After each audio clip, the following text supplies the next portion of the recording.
Dieu. Pourquoi est-ce que je pourrais bien m'intéresser à Dieu? C'est vrai, au final, j'ai une bonne vie. Je peux pourvoir à mes besoins. J'ai même assez de moyens pour m'offrir quelques plaisirs. J'ai au fond aussi un bon réseau d'amis, de connaissances. J'ai une bonne santé. Pourquoi est-ce que je m'intéresserais à Dieu? Au fond, je vis très bien sans lui. Qu'est-ce que Dieu pourrait m'apporter de plus? Peut-être que tu te reconnais dans cette logique. Ou peut-être que tu ne te reconnais justement pas du tout. Parce que dans ta vie, tu es confronté à des défis, à des difficultés. Et peut-être que ces difficultés te font te poser beaucoup de questions sur le sens de la vie. Peut-être que ça te révolte justement de voir que toi, tu es face à des grandes difficultés, alors que pour d'autres, leur vie semble être un long fleuve tranquille, sans problème. Alors Dieu, eh bien, tu n'as pas envie d'en entendre parler parce que tu trouves que la vie est de toute façon si injuste. Quelle que soit au final ta situation, au fond, tu te demandes ce que Dieu pourrait bien apporter de plus à ta vie. Et bien, pour le savoir, il faut déjà premièrement se questionner sur qui est Dieu. Est-ce que c'est possible de savoir qui est Dieu?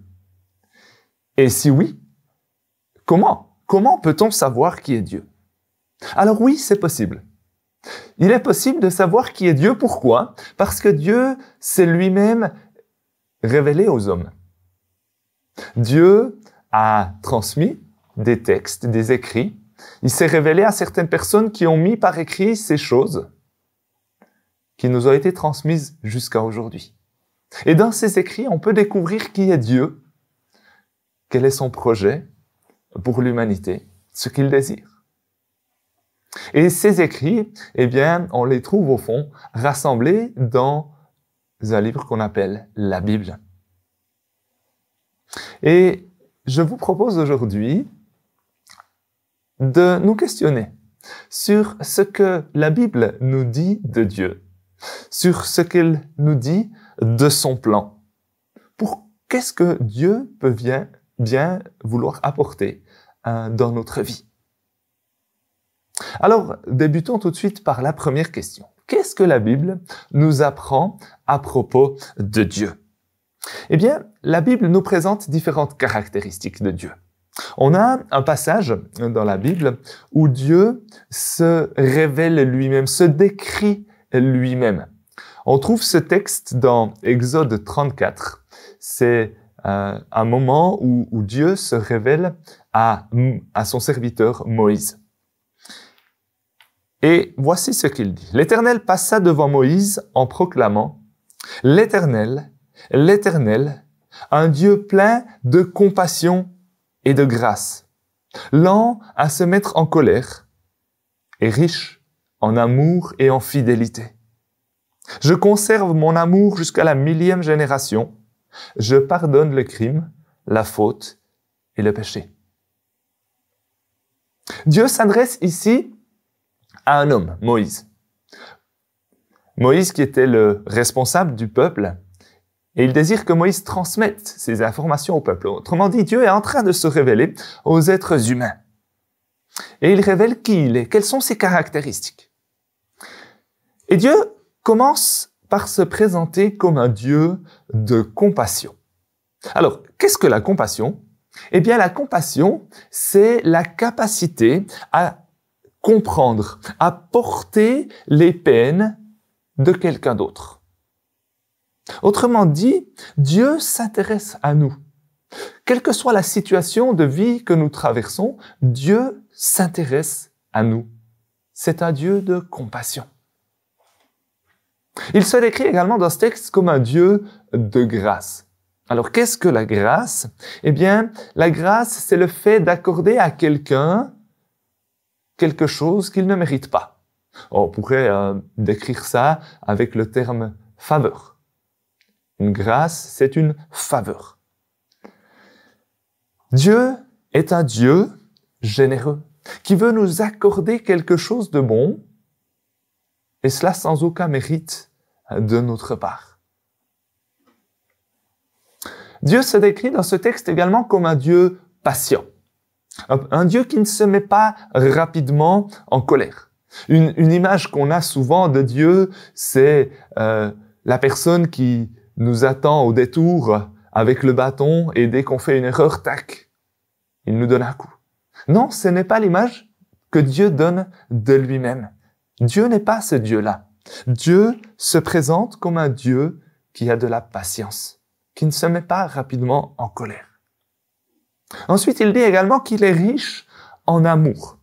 Dieu aime l'être humain et d'un amour tout particulier. Un amour qui ne cherche pas son propre intérêt. Un amour qui n'attend rien en retour. C'est un amour totalement altruiste. Un amour qui recherche notre bien. Voilà l'amour avec lequel Dieu nous aime. Et c'est un amour qui perdure. Le texte nous dit ici qui se perpétue aux descendants jusqu'à la 1000e génération. Une image pour nous montrer combien cet amour perdure.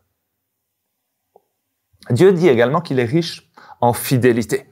Autrement dit, Dieu n'abandonne pas. Dieu ne s'intéresse pas à nous aujourd'hui parce qu'il en a envie et demain, il aura d'autres envies, donc il s'intéressera plus à nous. Non, Dieu reste constant. Il s'intéresse à nous de manière constante. Il tient ses engagements. Les promesses qu'il fait, il les réalise. On peut compter sur lui. Dieu est un Dieu fidèle. Ce texte nous dit également que Dieu est un Dieu qui pardonne. Dieu aime l'être humain et il est prêt à lui pardonner. Lui pardonner tout ce qu'il fait qui ne plaît pas à Dieu. Voilà donc comment Dieu se révèle, comment Dieu se décrit dans la Bible. Mais le verset ne s'arrête pas là. Le verset continue et dit « Mais je ne tiens pas le coupable pour innocent, et je punis la faute des pères sur leurs descendants jusqu'à la 3e et même la 4e génération. » Même si Dieu nous aime bien au-delà de ce qu'on peut penser, Dieu garde certains principes. Par exemple, Dieu est un Dieu de justice. Ça signifie qu'il ne considère pas que le coupable est innocent. Il ne passe pas simplement au-dessus d'une faute, d'une injustice. Non. Dieu est certes prêt à pardonner à celui qui présente ses excuses, mais celui qui ne le fait pas, eh bien, il reste coupable devant Dieu. Et la Bible nous révèle encore une autre caractéristique de Dieu. Un autre texte, dans Josué 24, nous dit « L'Éternel est un Dieu saint. Il ne tolérera ni vos révoltes, ni vos péchés. » Dieu est un Dieu saint. Ça signifie qu'il est parfait et qu'il ne peut pas tolérer le mal. Il est allergique à tout ce qui est mal. Voilà les grandes lignes que nous donne la Bible. Voilà les grandes lignes selon lesquelles Dieu est décrit. Un Dieu de compassion, un Dieu de grâce, un Dieu de patience, d'amour, de fidélité, un Dieu juste et un Dieu saint. Très bien. Mais on peut se poser la question maintenant, qu'est-ce que ça me change que Dieu soit ainsi? Quel impact est-ce que ça a sur moi? Comme on l'a vu, Dieu aime l'être humain. La Bible nous montre que de tout temps, Dieu s'est intéressé à l'être humain. Il a cherché à être en relation avec lui. Et c'était déjà le cas tout au départ, avec Adam et Ève. Dieu était présent dans le jardin où il avait placé Adam et Ève. Il voulait être en relation avec eux. Mais un événement allait se produire qui allait tout changer. Dieu avait en effet donné la liberté à l'être humain de profiter de ce jardin, mais il lui avait fixé une règle, une seule. Un arbre, eh bien, de cet arbre, l'homme ne devait pas manger le fruit. S'il en mangeait, alors il mourrait. Et avec cette règle, Dieu a en fait laissé le choix à l'être humain. Il lui a laissé le choix de se conduire comme Dieu le voulait ou de diriger sa vie lui-même, de décider pour lui-même ce qu'il considérait comme juste, comme bon. Et l'être humain a choisi de ne pas écouter ce que Dieu avait dit. Et il s'est rebellé contre Dieu. Il s'est rebellé contre cet ordre que Dieu lui avait donné de ne pas manger du fruit de cet arbre. L'être humain a voulu décider par lui-même ce qui était bon. Il ne voulait pas se conformer, il ne voulait pas faire confiance à ce que Dieu avait dit. Et du coup, il s'est détourné de Dieu, de son ordre, pour suivre sa propre voie. Il a désobéi à l'ordre de Dieu. Et nous avons vu tout à l'heure que Dieu est un Dieu saint. Autrement dit, un Dieu qui ne peut pas tolérer la révolte, la rébellion. Et ce que l'être humain là a fait en se détournant de Dieu, eh bien c'est justement ça. Il s'est révolté contre Dieu. Et Dieu a donc dû tirer les conséquences de la désobéissance de l'être humain. Il a dû rompre cette relation qu'il avait avec lui. Et cette rupture de la relation, eh bien, ça correspond à un état de mort. Parce que être séparé de Dieu, eh bien, ça revient à être séparé de la source de la vie. Et autrement dit, à être mort. Et cette séparation, elle est en partie déjà effective lorsque l'être humain vit sur cette terre, mais elle devient encore plus effective au moment où l'être humain meurt. Il est séparé à toujours de Dieu. Mais on peut se poser une question par rapport à ce qu'on disait tout à l'heure. Est-ce que le texte ne décrivait pas Dieu comme un Dieu qui pardonne? Alors pourquoi Dieu n'a-t-il pas simplement pu oublier finalement cette désobéissance de l'être humain et simplement lui pardonner? Eh bien, il ne faut pas oublier que Dieu est un Dieu juste. Et la justice sous-entend que tout acte mauvais mérite une condamnation. Et Dieu étant pleinement juste, il ne pouvait simplement pas passer par-dessus la faute qui avait été commise. La punition que Dieu avait annoncée, si l'être humain mangeait de ce fruit, elle devait avoir lieu. L'être humain devait mourir, parce que Dieu est un Dieu juste. Et par conséquent, cette relation entre Dieu et l'être humain a été coupée. Et ça s'est perpétué de génération en génération. Toujours à nouveau, l'être humain s'est rebellé contre Dieu. Voilà donc la situation de départ. Dieu est un Dieu qui désire être en relation avec l'être humain, mais l'être humain se révolte contre Dieu.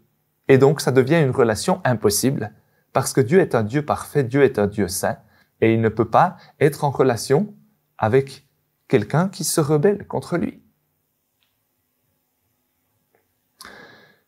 Bon, qu'est-ce qu'on fait alors? Eh bien, l'être humain n'est pas capable de résoudre ce problème.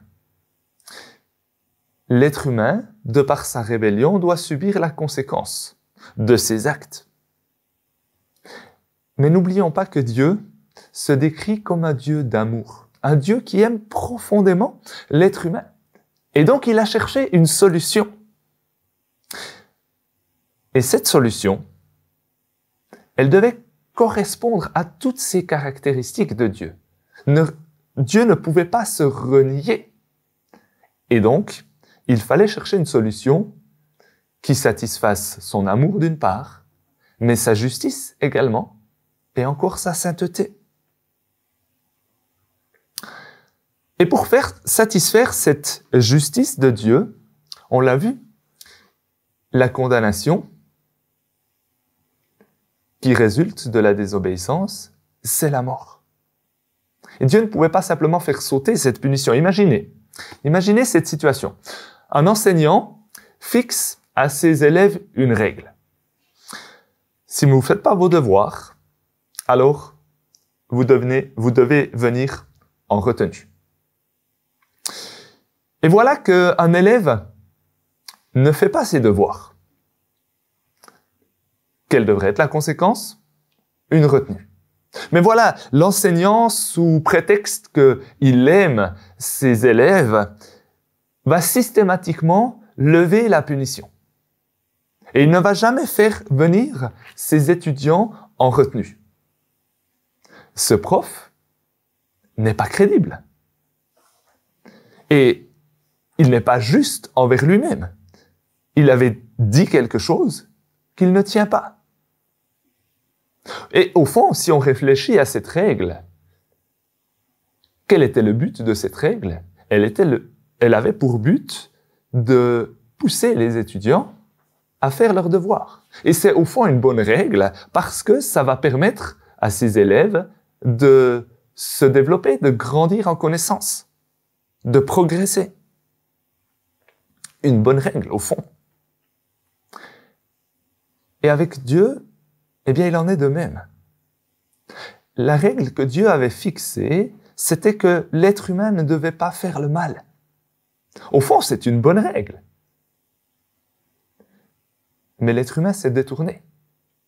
Et Dieu étant juste, il ne peut pas simplement lever la punition et dire « Ah, c'est bon, c'est pas grave ». Il faut que quelqu'un subisse la punition pour cet acte.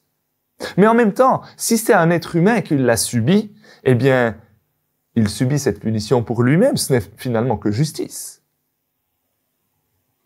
Alors, Dieu a cherché une autre solution. Et il a décidé de subir lui-même la punition.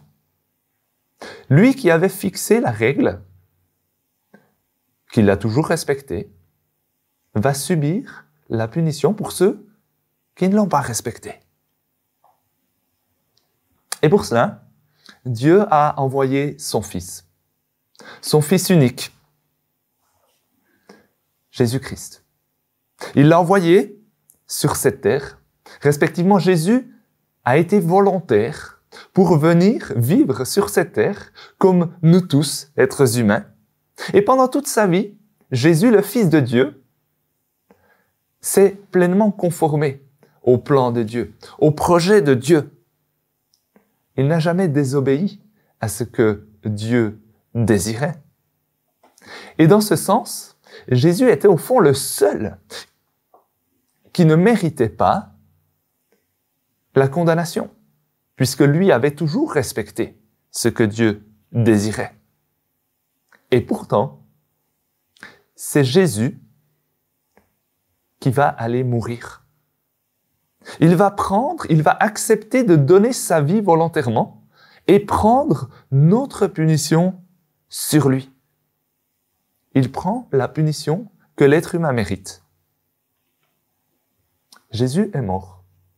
Il a subi cette condamnation que Dieu avait prononcée.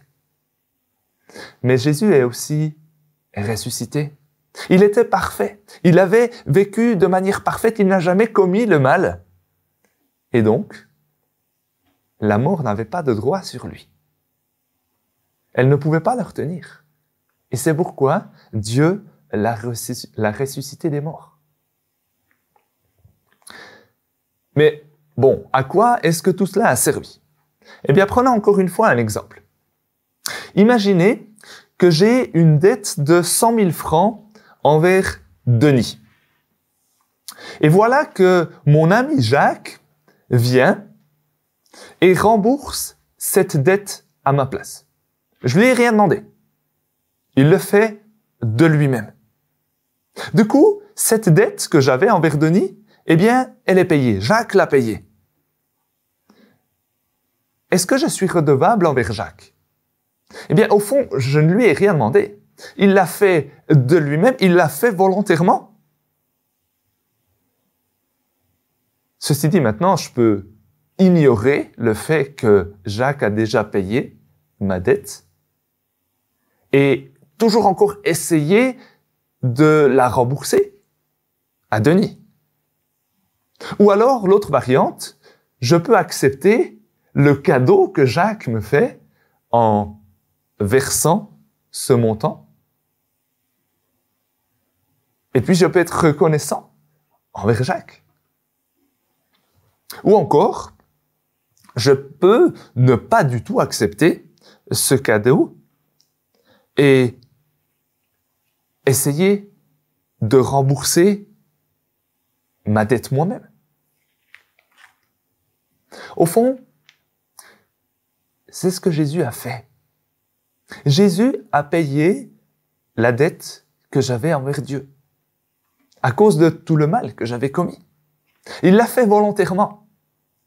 C'est lui qui décide de le faire et il me l'offre comme cadeau. Alors là, de nouveau, je peux soit ignorer cela et toujours encore essayer de rembourser à Dieu la dette que j'ai.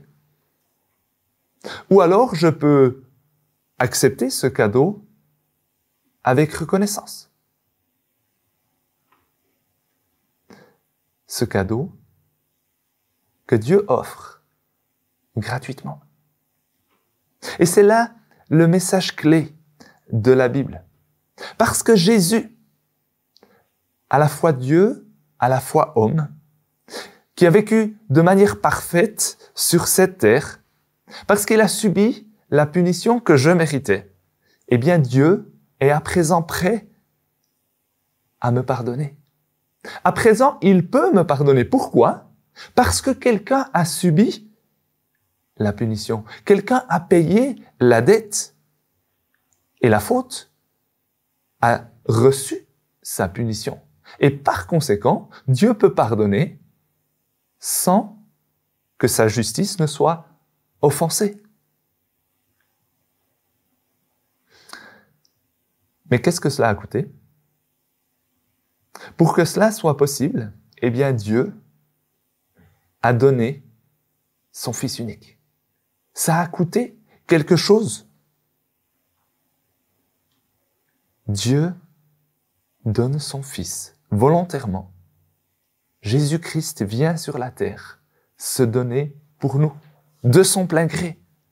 Et cela montre jusqu'où est-ce que Dieu nous aime, jusqu'où est-ce qu'il est prêt à aller pour restaurer cette relation avec nous.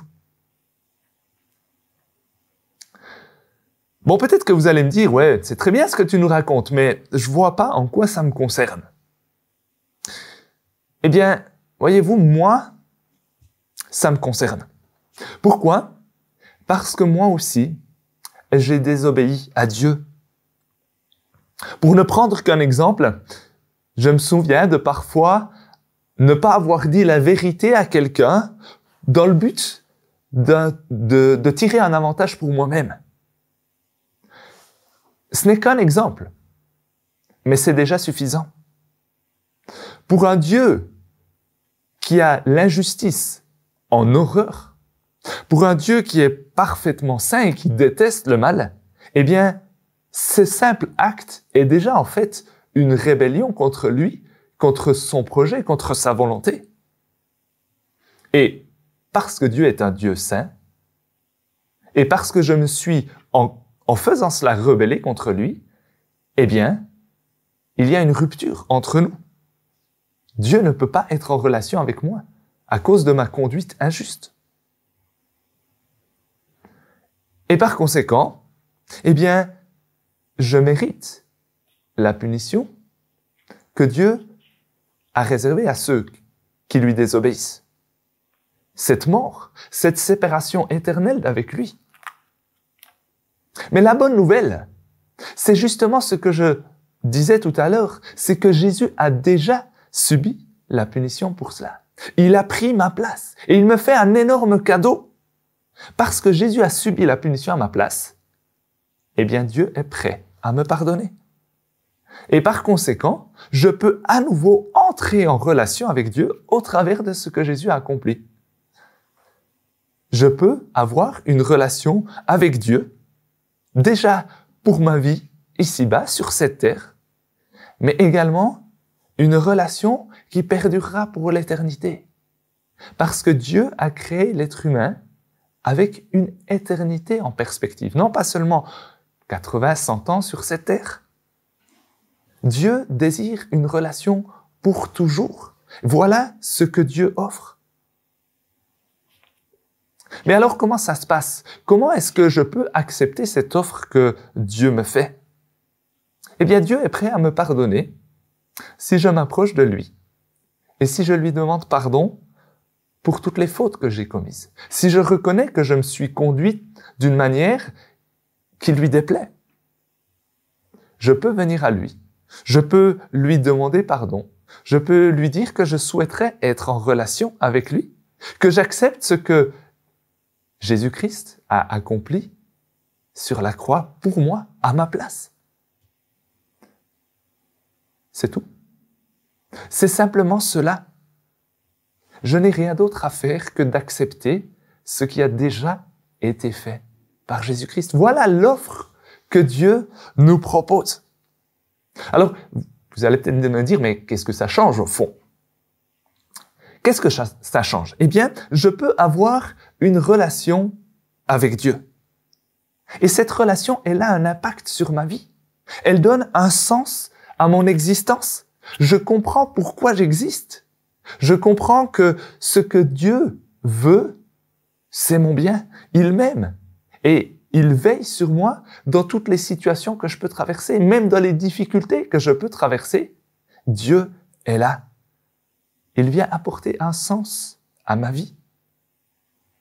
Et Dieu me montre qu'il ne s'intéresse pas seulement à moi pour cette vie terrestre, mais qu'il me promet une vie éternelle dans sa présence. Une vie au-delà de la mort physique. Et ce que Dieu désire avant tout, c'est notre épanouissement pour cette vie éternelle. Le fait que ma vie se passe bien aujourd'hui, que j'ai une bonne situation, que je n'ai pas de grands défis dans la vie, ne me garantit pas que ça sera toujours ainsi. Et ça ne me garantit pas d'avoir accès à cette vie éternelle. Cette vie éternelle, il n'y a que Dieu qui peut la donner. Dieu a au fond des bons projets pour nous. C'est un autre texte biblique qui nous le dit. Dieu a des projets de paix pour nous et non de malheur, pour nous donner un avenir et de l'espérance. Dieu a cet avenir en perspective, cette éternité.